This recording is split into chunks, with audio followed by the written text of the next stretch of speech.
Hello guys, how are you? I'm Hardeep Singh. Welcome back to your own YouTube channel. IELTS updates and recent exams. For more updates related to recent IELTS exam writing test topics, listening, reading, practice test, and speaking, you got guesswork.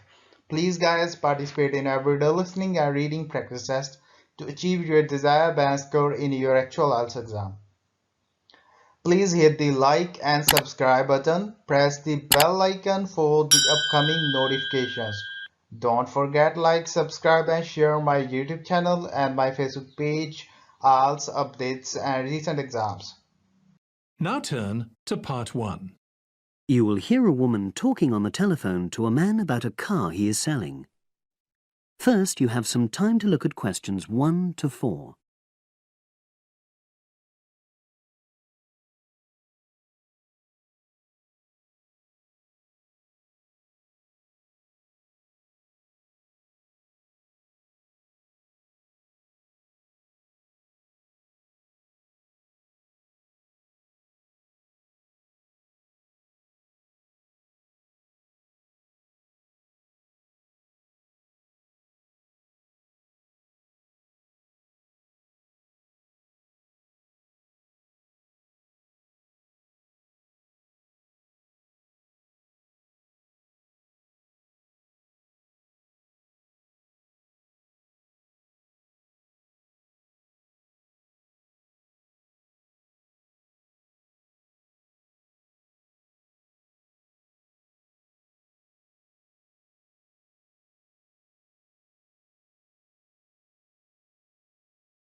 Now we shall begin. You should answer the questions as you listen, because you will not hear the recording a second time. Listen carefully and answer questions 1 to 4. Hello, Brian Park speaking. Oh, hello. I'm calling about the advert in the paper. For the car? Yes, the Mini you've got advertised for sale. Oh, yes. I just wanted to find out a bit more information. Of course. What would you like to know? It's my brother who's interested, actually, but he's not in today, so he asked me to call you. Fine. Great, thanks. So, it's a Mini, Yep. and how old is it? Just coming up to 13 years old. And I seem to remember from the ad that it's grey. That's it. Doesn't show the dirt. Absolutely. Anyway, the colour shouldn't be a problem for Jeff. You know, the important thing is the quality. Yes, of course. And what about mileage? With it being pretty old, it's probably over 100,000? Actually, it's 40,000 less than that. 62,000 on the clock. Great! I remember now. I'm confusing it with another ad I was looking at. Right. Pleasant surprise then. Yeah. Have you been the only owner, or was there a previous one? I'm the second one. Before, it was owned by a teacher who was a very careful driver. Didn't have any accidents. Very good. And what about you? What do you tend to use it for? I haven't used it all that much, mostly for shopping. You know the sort of thing. So not much wear and tear. I'll make a note of that. I know Jeff wanted me to check that. Right. Before you hear the rest of the conversation, you have some time to look at questions 5 to 10.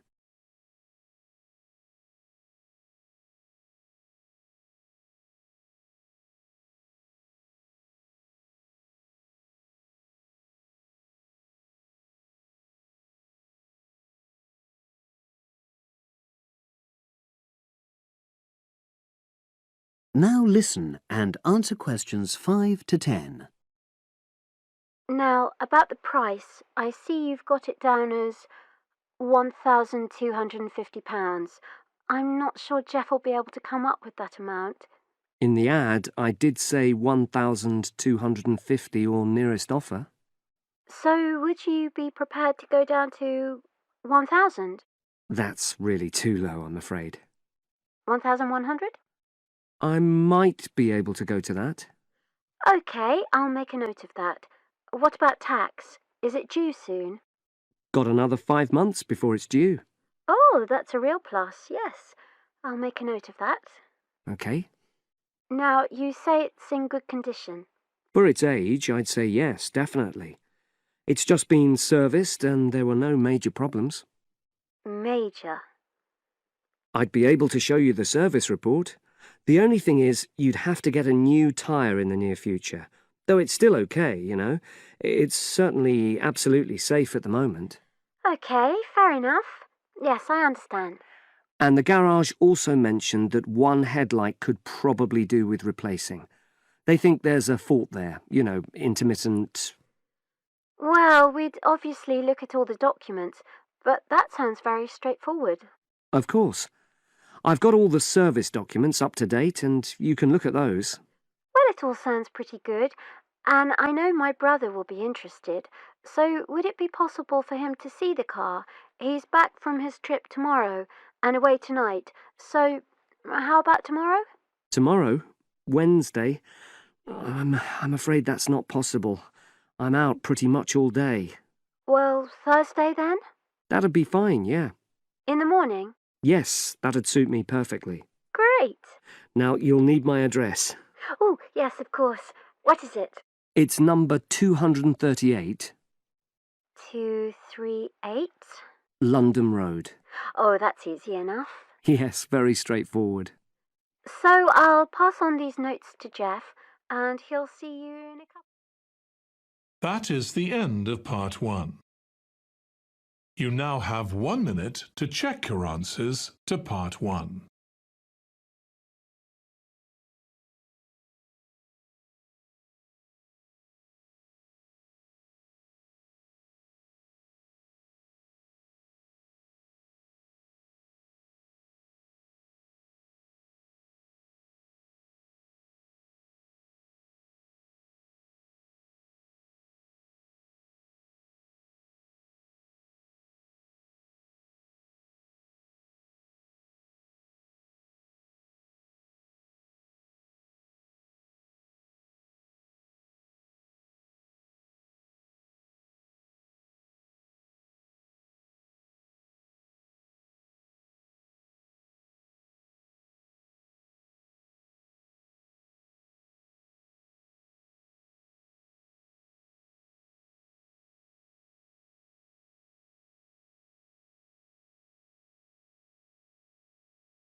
Part 2. You will hear part of a podcast for visitors to the popular holiday region called the Trelaw Valley. First, you have some time to look at questions 11 to 14.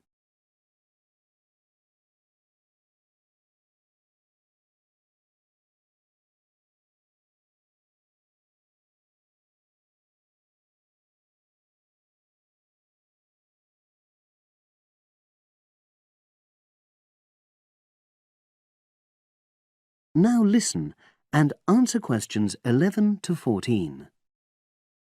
The valley and estuary of the River Trelaw forms an unspoilt, beautiful landscape, rich in both wildlife and sites of historic interest.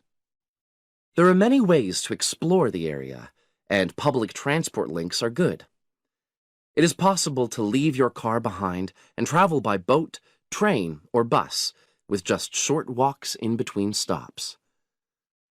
The Trelaw Valley Passenger Ferry runs between villages along the river estuary and provides a link with a train station at Barry, which is about 10 minutes' walk from the riverside village of Calton. In the past, the river was the main form of transport in the area, and as in the past, today's ferry service operates according to nature.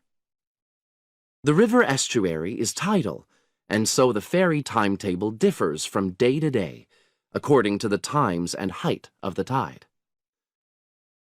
The ferry is also seasonal, normally running between April and September, depending on the weather. A timetable for the whole year can be downloaded from the internet by visiting www.trelawferry.co.uk. If you just want to sit and relax and enjoy the lovely scenery, you can take a river cruise to Calton and back from the nearby city of Plymouth. In the past, steamships brought early tourists along the same route. Queen Victoria and her family enjoyed such a trip in 1856. The journey is quicker these days. The round trip takes between 4 and 5 hours, depending on tides and weather. If you prefer, you can travel upriver by boat and return to Plymouth by train. All cruise boats and trains have wheelchair access. For more information and for departure times, ring Plymouth Boat Cruises on 017-528-23104. Trains run several times a day throughout the year between Calton and Plymouth, with various stops in between. They are used by both local commuters and tourists who want to enjoy the beautiful scenery. The highlight of the journey is crossing the river on the stunning viaduct, which was built at the beginning of the 20th century and towers 120 feet over the water. It is unnecessary to book, and tickets can be bought on the train. For information about fares and timetables, contact National Rail Enquiries by phone or online. The bus service in the Treloar Valley now connects all train stations and villages in the area. Especially for holidaymakers, there's a Rover ticket which can be used at weekends and on national holidays, and allows unlimited journeys on those days. The Rover ticket provides great value for money and is now even cheaper than it was last year. An adult ticket costs £5.50 a day. Senior citizens can travel for £4.50, and a family ticket for up to 5 people costs just £12. Tickets can be bought on the bus. Now you have some time to look at questions 15 to 20.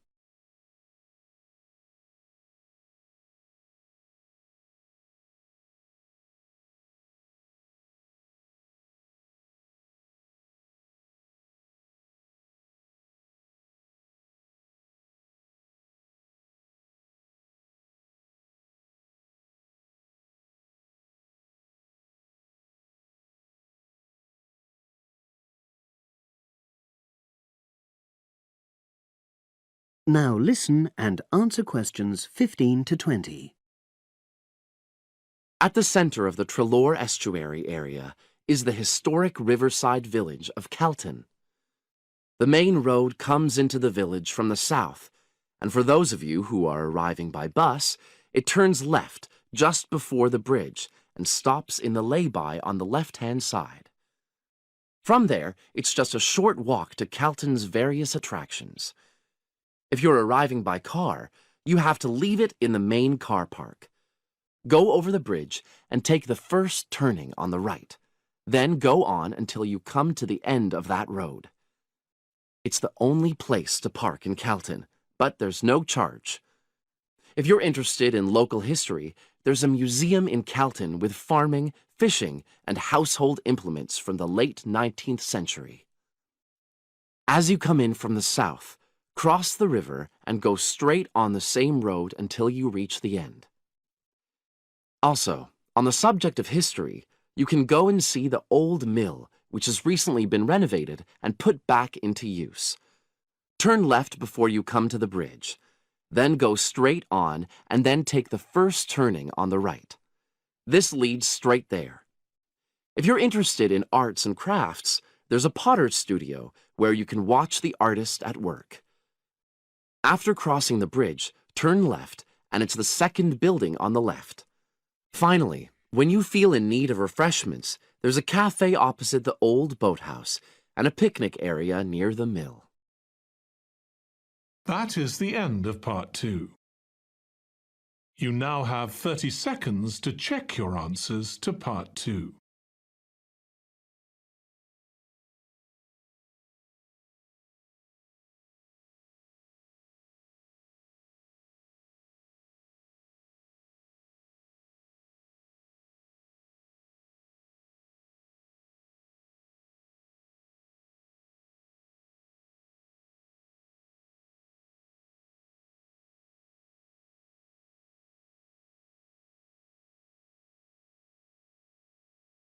Part 3.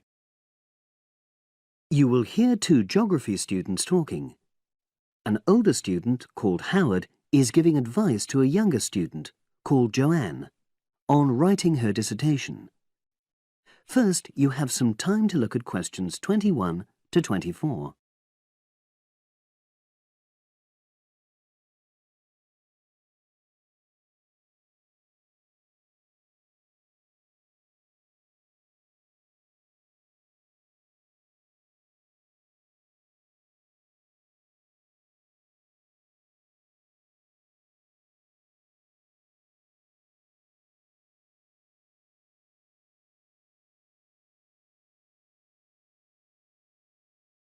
Now listen and answer questions 21 to 24. Hi, Howard. I haven't seen you for a while. Hi, Joanne. Yeah, they're keeping us really busy on the postgraduate programme. But how are you? You'll be starting your dissertation soon, won't you? Yeah, tutorials start next week. I've got Dr. Peterson. You'll remember it all from last year, of course. It's not something you forget easily. Oh. But seriously, although I didn't expect to enjoy writing my dissertation, and in fact I didn't really find it much fun, I wouldn't have missed the experience. I found it really improved my understanding of the whole degree programme, you know, from the first year on. Right. So, what are you doing yours on? Glaciated landscapes. Although I haven't decided exactly what aspect yet. I did mine on climate systems, so I can't help you much, I'm afraid. But you'll be fine once you start your tutorials. Dr. Peterson will help you focus. I know, and he'll set me deadlines for the different stages, which is what I need. My concern is that I've got tons of material on the topic, and I won't be able to stick to the word limit, you know. I remember I had different concerns when I was doing my dissertation. Last year. Yeah, before my first tutorial, I did a lot of fairly general reading because I hadn't fixed on my topic at that stage. I actually enjoyed that quite a lot and really improved my reading speed, you know, so I was getting through a lot of material. I was frightened I wouldn't remember it all, though, so I got into the habit of making very detailed notes. So, did you find your tutor helpful in getting you started? Yeah, we certainly had some interesting discussions, but it's funny, I saw a brilliant programme about climate change, and it was that really fired me up. It was talking about some recent research which seemed to contradict some of the articles I'd been reading. Now you have some time to look at questions 25 to 30.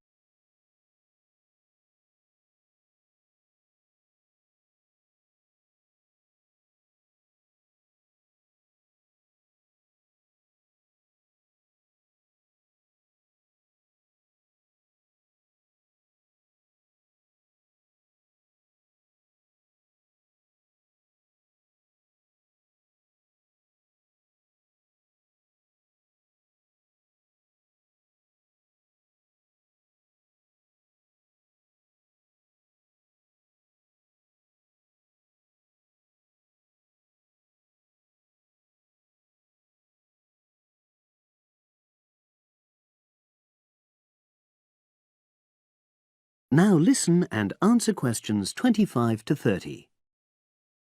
So you say your tutorials start next week? Yeah.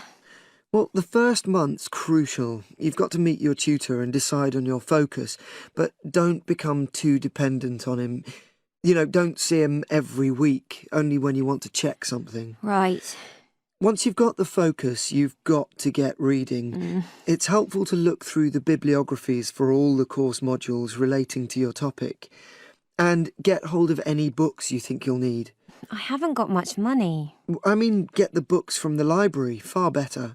And I suppose I should prepare a detailed outline of the chapters? Yeah, absolutely. But don't feel you have to follow it slavishly. It's meant to be flexible. OK. Now, I'm someone who likes to get writing quickly. I can't just sit and read for a month. Not like me, then. But if that's what suits you, you know, your natural approach, then you really ought to start immediately and write the first chapter. Right. Now, Joanne, about the library, it's worthwhile getting on good terms with the staff. They aren't always helpful with undergraduates. I suppose they focus on postgrads more. Maybe.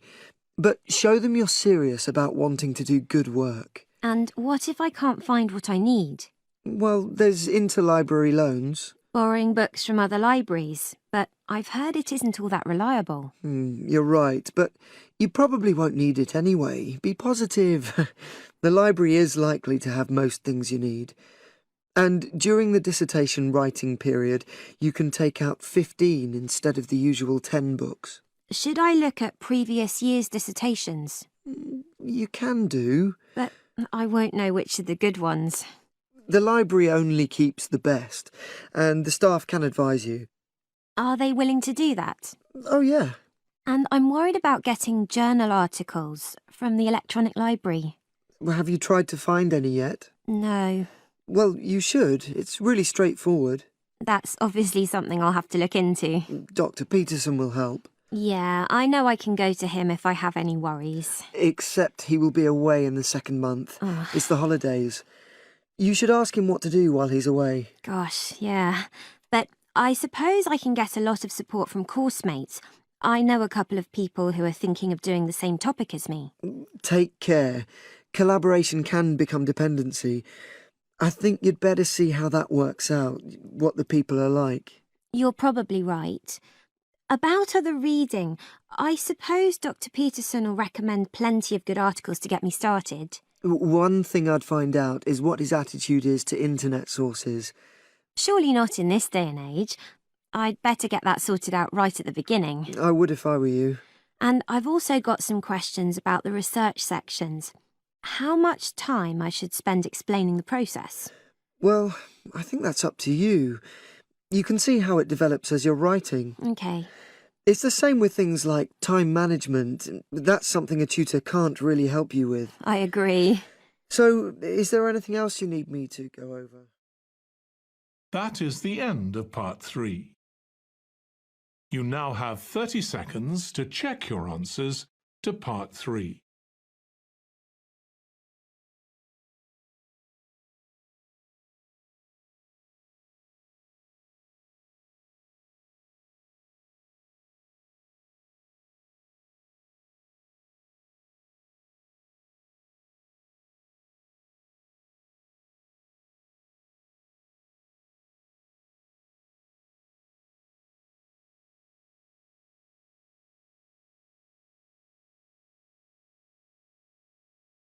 Part 4.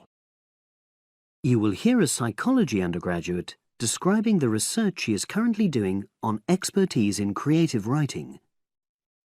First, you have some time to look at questions 31 to 40.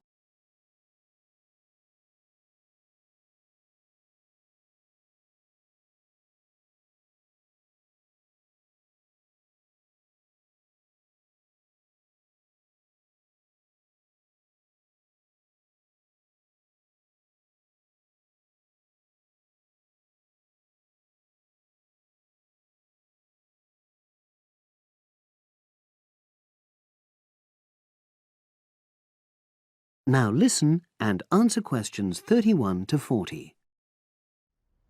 For my short presentation today, I'm going to summarise the work I've done so far on my research project to explore expertise in creative writing. Essentially, I'll share with you the process I underwent to gather my interim findings. First of all, I should give a little relevant background information about myself.